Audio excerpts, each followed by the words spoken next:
Hi, everybody, and welcome to this week's Truth Be Told, a show about all things local to Plymouth government. With me, your host and the town manager, Melissa Arrighi. The show is another way that we are just trying to do outreach to everybody. And if you ever have an idea for the show or something you would like me to discuss, please just let me know. Today, or I should say, well, for over a month now, I've been telling you that we are featuring different divisions within the Public Works Department, and today is no different. I'm happy to say that we have our water superintendent with us today, Peter Gordon. Welcome to the show. I'm psyched I got you on here. We're going to jump into things all about the water department. But before we do that, can you, this show is a way for me to introduce all the different employees to the town residents who you work really hard for. So could you tell us a little bit about you and your background? Sure, Melissa. First, thanks for having me on. I've seen some of my colleagues do the show, and I was kind of anticipating my turn as well. So it's great to be here. My story is interesting. It's not all that interesting. I used to be a chef. Working in restaurants is a good way to make a living, but it doesn't really take care of you long term. So about 15, 16 years ago, I set out to get a job that had better benefits, slightly better pay. And I had a friend who worked in the water industry. He encouraged me to start to get a couple of water licenses. And before you know it, I found myself with a job in a smaller town. Now, once I started working water, I really, really enjoyed the work. All of the things that it encompasses are things that really both fascinate and not delight me, but they excite me. So I got all the licenses that I could. And after about 10 years in that town, I decided I want to work for a bigger system. I was born and raised in Plymouth. And I've always loved this town, and I know that they had a really big system and a really complex system. And so I started to try to find a job, and it took me a couple times, but I finally got into Plymouth. I started at a slightly lower position so that I could get my foot in the door here. And now 5 years later, fortunately, you saw fit to assign me this position, and I'm very grateful for that. Hey, you know what? You like a success story, though. You start out in a smaller community, you come back to the town you love where you grew up, and you work your way up. I think that's fantastic and the way it's supposed to be. I don't think people understand, one, how complicated our water system is. And we're going to talk about that because I want to explain some of that to them with our 15,000 users that are on or about that are on our water system. But the amount of education, certifications, experience, licenses that you have to have. Can you tell us a little bit about that?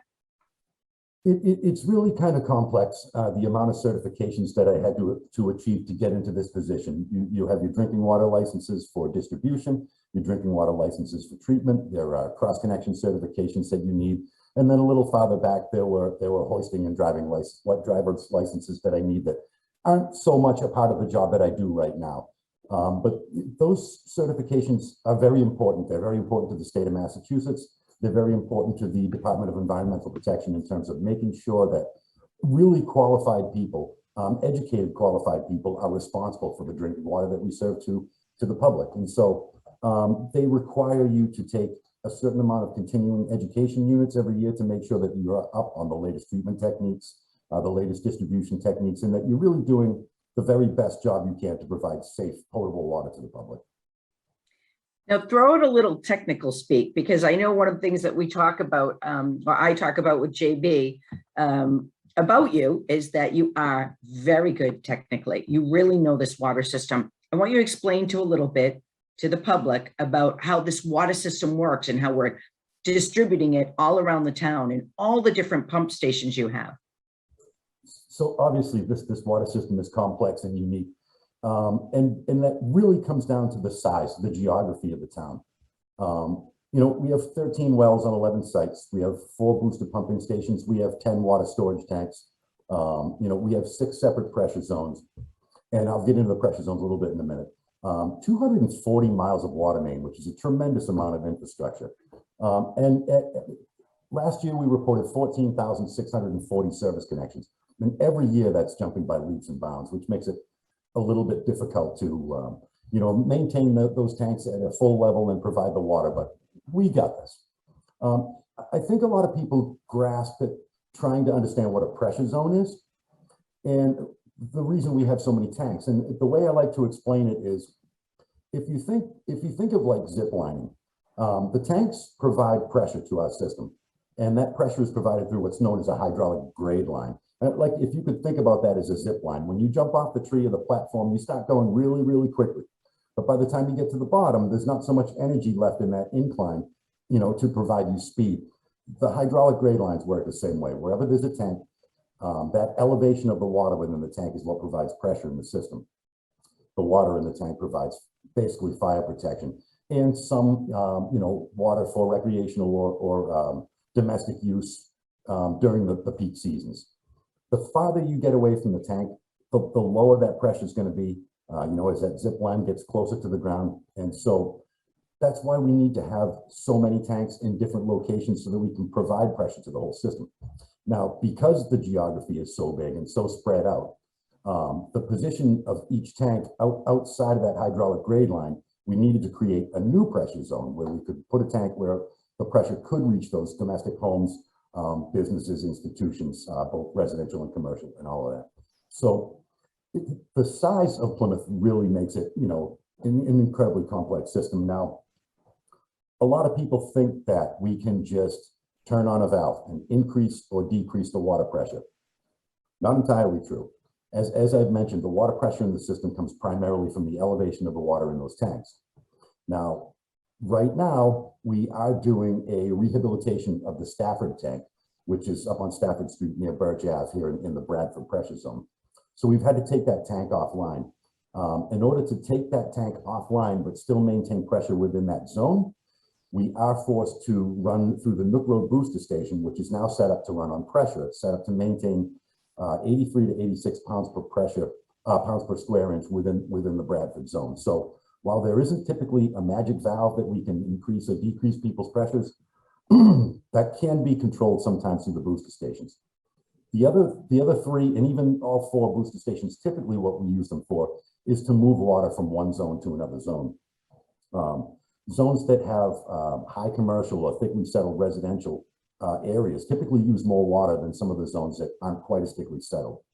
And so sometimes it's necessary to take water from those smaller, less populated zones and move it into zones where the usage of the demand is greater. And so like in North Plymouth. Exactly. North Plymouth, West Plymouth, even Manamet during the season in the summertime, these are places that we need to get more water into. And that's primarily what the booster stations are used for. I know booster kind of suggests that we're increasing that pressure, but normally we're just moving water from zone to zone. And instead of having it gravity fed, you need that booster station to move it. So sometimes you might be taking water from Manamet and pushing it to downtown. Not exactly. So of the 6 pressure zones that we have, 2 of them are not connected to the other 4. The Manamet pressure zone and the Cedarville pressure zone are not connected to the 4 zones that we have. I like to think of it as up north, but they're also known as the eastern pressure zones. So up, again, I think of it as up this way. We have the West Plymouth pressure zone, the Plymouth Center pressure zone, the Bradford pressure zone, and the Pine Hills pressure zone. They are not connected to the Manamet pressure zone and the Cedarville pressure zone. But we do have a booster station right on the boundary line of the Manamet and Cedarville pressure zone where we can move water either way.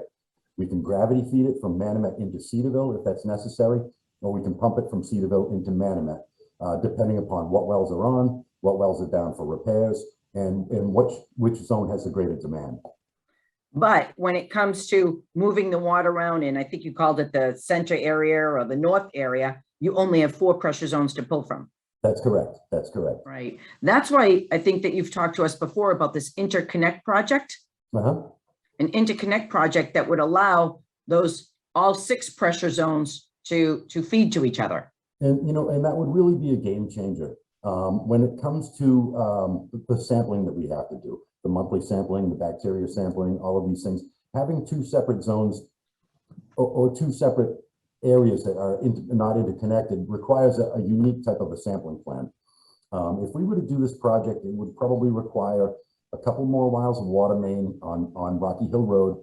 It would probably require a couple more booster stations to get the water over the Pine Hills or around the Pine Hills as we would probably try to shift it.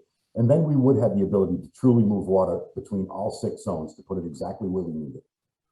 So as water superintendent, you must get a little nervous when you hear that we have another big development, residential development project going in, or, 100 units going in here and 200 units going in there. For all of us, I was at a meeting yesterday with Senator Moran and our representatives, and they were talking about the need for housing. For somebody like you must almost be sometimes that we need to take a breather, because the more housing demand you put on me, the more I need to be able to move this water around.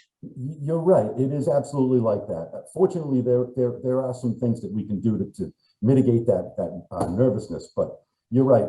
Projects like the Oasis, projects like Summers Reach, Sawyer's Reach, Hanover Colony, all of these projects, these larger projects, they get me jumpy, and they make me a little bit nervous. Geez, can we provide this water? Can we provide the fire flows? Will we be able to sustain them during maximum day demand, and will we be able to keep water flowing from their taps? Fortunately, there's a few things that we can do to make sure that we have that capability. And one of them is there's a company called Environmental Partners that has a very complete and a very accurate hydraulic model of the entire town's water distribution system. All of the zones and all of the zones, the ones that aren't connected, they still have a model there. And they can determine the impacts of certain projects in terms of what their needs are going to be for water, and right down to how long we're going to have to run our pumps in addition to the normal time that we run them, what that development will do to the tank level, whether it will drain it down an inch or a foot in a day, and what the impacts will be on our maximum day or minimum day demands. And so before these big projects get built or get underway, we have a reasonably good idea of how it's going to impact the system. And thank God we do, because I don't need the nervousness. Right. Hey, in a perfect world, if you could put into place any kind of water conservation possible in the town, what would you recommend? It's a really good question and a tricky one. Obviously, maybe not obviously, but I've spent a lot of time working with the relatively newly formed Water Conservation Committee.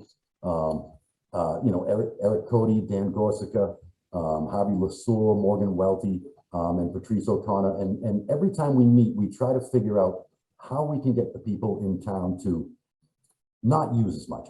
The term save comes to mind, but it's not necessarily save. It's just using your water wiser, and not wasting as much. And you want to try to do that while impacting the user as little as possible. People don't want to see higher bills. They don't want to not be able to wash their car. They don't really want to take shorter showers. They want to live their lives the way they have.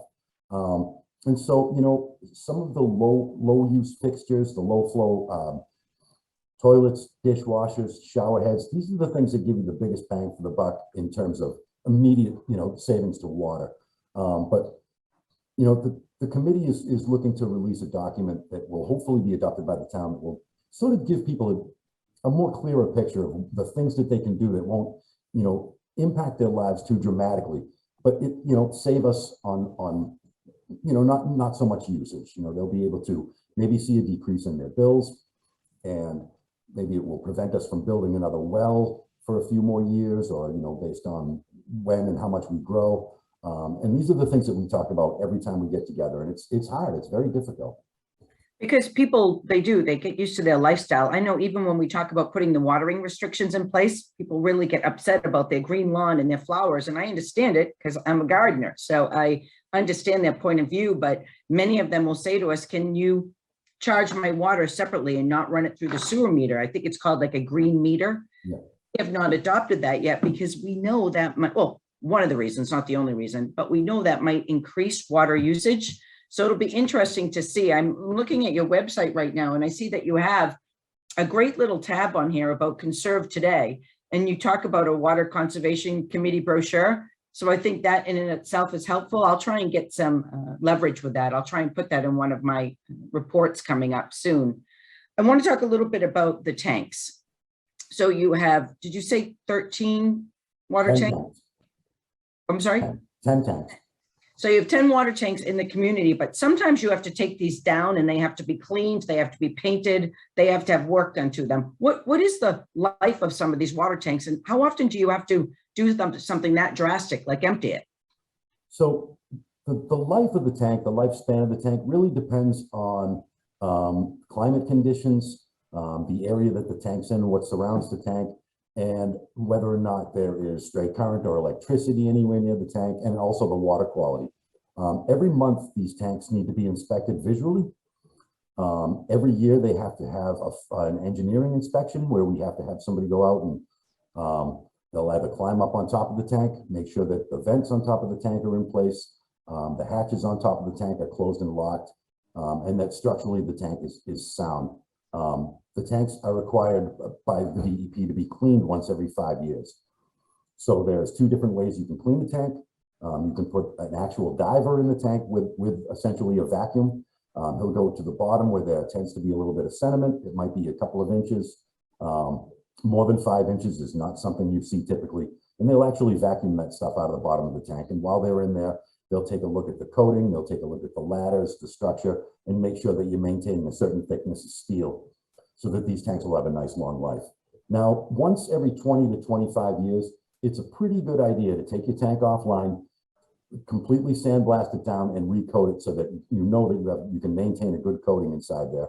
And that is not for aesthetics, it's for the water quality, really. You know, when the, you know, also it's structural as well. You certainly don't want your tanks to spring a leak. And that's why you want to maintain that thickness on the steel.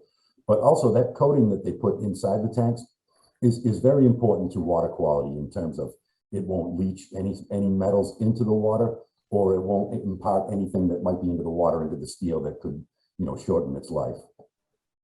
I'll tell you what, I was just so interested when you were telling me about that diving job. I would find that so incredibly creepy. The people that have that position where they go in there and they're going all the way down to the bottom. Those tanks are huge. They are, yeah. Going all the way down to the bottom to clean those. That's really interesting. I didn't know that. You know, the other way they do it is with a robot, which is kind of like the Right. pool vacuums that you see. But those tanks, like the Stafford tank that's offline right now, is 108 feet tall. And so if you dive and you have to go down to the bottom of that tank, you know, you have to be a very qualified, very specialized diver to go in there and do that. The biggest tank we have is 1.65 million gallons. And the smallest tank that we have is 1 million gallons. And the majority of them are in the vicinity of 1 million gallons, but none of them are less. And so we really store a lot of water, and we need to with the size of the town. And how much does it cost this town when we have to build a new well? Well, you know, that all depends. So the recently, you know, commissioned Forges Field well, I believe, cost us about $6 million to build. Yes, it did. Mhm. But out of that cost, you know, it came along with about a little bit less than 3 miles of water main as well. So depending upon where you can site a well and how far it is from the distribution system might really impact the cost of what that well will be. Also the size of the pump, the motor, how much productivity you anticipate getting out of the well can also affect the cost. $3 to $5 million is probably a pretty good ballpark. Right. And then you need quite a bit of land around it. You know, we have the zone 1 that goes around it, and we have the zone 2 where you don't want development. I think what's happened in Plymouth is one of your top producing wells has just had too much development all around it. I'm thinking over by Commerce Way. That's very true. It's very important. And the Department of Environmental Protection wants towns to do everything they can to control their zone 1s and as much as their zone 2s as possible. That way you can try to prevent development, try to prevent pollution from commercial or residential hazards that might be there. You need to really take really good care of those because you need to protect that source of water. There has been quite a bit of development over in North Plymouth, where the North Plymouth well is, Commerce Way, Industrial Park Road. And I'm sure that it didn't set out that way. That seemed like a good place to site a well, and it is. There's very good water that comes out of that well. There are granulated activated carbon filters that are in there that really, they just scrub the water. The water comes out of the ground very clean, very nice. We put it through these filters just as a precaution to make sure that there are no additional contaminants and send it out. But, you know, the more that area is developed, the more that becomes a concern for water quality at that well. So water quality, I know, is sort of our top goal here. When I worked down the Cape, iron and manganese plants came up quite a bit. How are we faring in Plymouth for our 16,000 or so water customers when it comes to that kind of infiltration or that kind of, what would it be, just something natural that happens to the water that we have to clear up? Right. So iron and manganese are naturally occurring minerals, and all of the water that we pump in Plymouth is groundwater. And so, of course, we're going to get some of this iron and manganese in. Now, iron and manganese are what they call secondary contaminants, which means they're not regulated. You can't really get in trouble for pumping too much iron and manganese, but there are suggested levels by which above it may present a risk if you have a very long-term exposure to these chemicals. Now, we do have a few wells that produce a little bit more iron and manganese than we would like. And there's a couple of ways that we can deal with them. So over at the Bradford treatment plant, we have what is called green sand filters, which will actually filter some of this iron and manganese out. Of course, the filters need to be backwashed. They need to be recharged so that they can continue to do their job. And then there are a few other wells where we do what's called sequestration, whereas we add a particular chemical to the water that keeps iron and manganese, and this is kind of technical, keeps it in solution rather than oxidizing it, so it doesn't precipitate out of the water, but it just maintains itself as part of the water. You know, again, iron and manganese is not dangerous to people. You see a lot of it when we do flushing in particular zones. You'll see some colored water. That 100% of the time, that's iron and manganese. And people see brown or orange or rusty water, or if it looks a little purplish, that would be the manganese. And they get a little concerned that the water's not potable or healthy for them. It's not pretty, and you know, you wouldn't want to make a jug of Kool-Aid or a glass of tea with it, but it's still not harmful. And that would be the message that I would want people to know. And I'll tell you what, that's hard to believe, because you see that discolored water, and I know how many calls that we will get, how many calls that you will get. We tell people to just flush it out, but that does always make people very wary, and I understand it. As do I. Listening to a professor here, it's like we're all getting a water lesson right now, but I want you to do one more, a little bit of technical thing for me. Explain to us a little bit about cross connection and backflow prevention. So one of the leading causes, but probably the leading cause of waterborne illness is through what is known as a cross connection. And a cross connection, again, not to get too technical, is an actual or potential connection between a non-potable water source and a potable water source. So if there's something going on in the water lines that is not intended to be potable, it may mix with, it might be a chemical, it might be antifreeze from a fire suppression system, anything of that nature. If there's a chance that that non-potable water can cross into the potable water supply, then we need to protect that with what's called a cross-connection prevention device or a backflow preventer. It's like a pool. Kind of, a little bit. Would a pool be an example of that? Or like what else would homeowners have to be careful of, that they don't have that cross connection and they don't take a risk with their own water? So homeowners have they're kind of on the front lines in being able to prevent that sort of thing. If you imagine somebody washing their car and they have the hose on, they might throw the hose in a soapy bucket of water. Or if you do have a pool and you needed to add some water into your pool, and so you threw the hose in the pool, at any time, if there's back pressure or back siphonage on the supply that goes to your house, you could pull that pool water, you could pull that soapy water, or in some cases with the grass and lawn, it might be fertilizer or pesticides. You can pull that water back into the plumbing in your home. And then later on, you could cook with it or you could brush your teeth with it.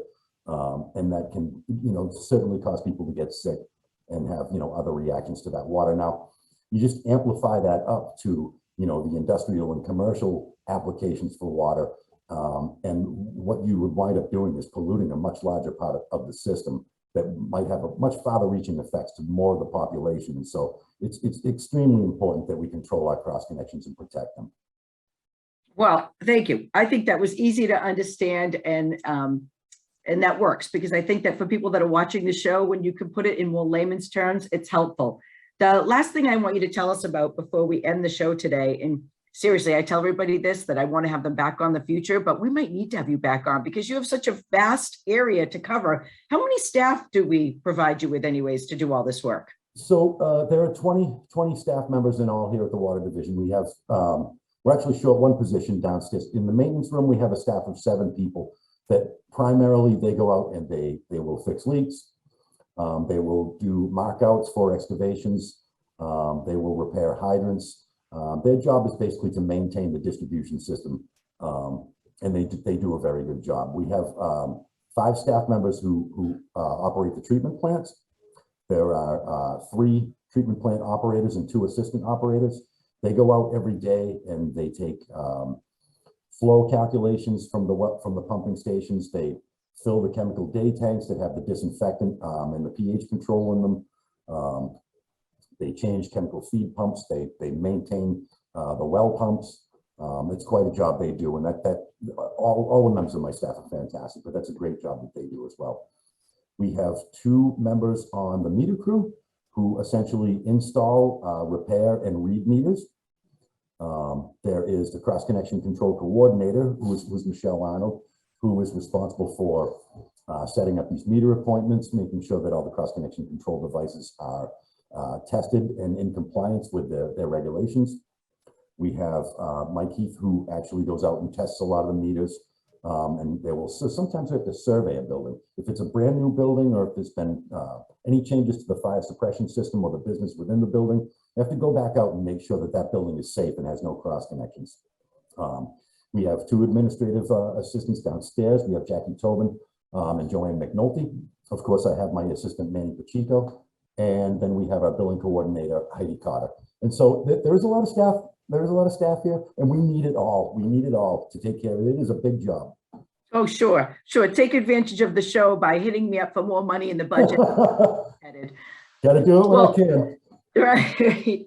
So the last thing on your website, there's a great tab. It's called Water Quality Reports. And for people that are interested, they should absolutely jump out there, take a look at it's through the years. I think it goes back to 2010, and it has some interesting information in there for people that want to read about their own water system. Absolutely. Thank you. I can't believe we're out of time. It was great to see you. Fun to have you on the show. Maybe we will do it again if I could rope you into that. For now, that is all the time we have. So thank you for tuning in. The show is taped weekly. I will be taking a couple weeks off in the upcoming future, so you might see some reruns, but they're all going to be interesting. So take care, have a great week, and I'll see you next time on Truth Be Told. Thanks, Melissa. Thanks, Peter. We'll talk to you. Bye-bye.